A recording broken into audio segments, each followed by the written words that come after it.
Batalioni Atlantiku, mesazh ngushëllimi për ndarje nga jeta të komandant Skënder Doçit.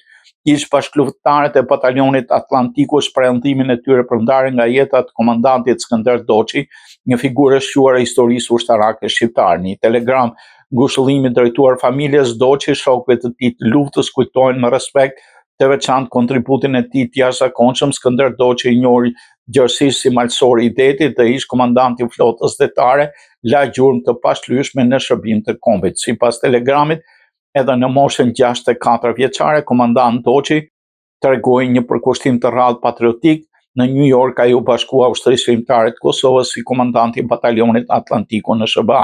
Me përvojën e gjerë, disiplinën e hekur dhe shpirtin e tij të fortë atletar, ai organizoi, trajnoi dhe frymëzoi dhjetra vullnetar shqiptar që vendosën të marrin rrugën drejt frontit të luftës në Kosovë. Ish luftëtarët e batalionit Atlantiku theksojnë se Skënder Doçi nuk ishte thjesht një komandant, por një shembull gjallë i përgjegjësisë kombëtare.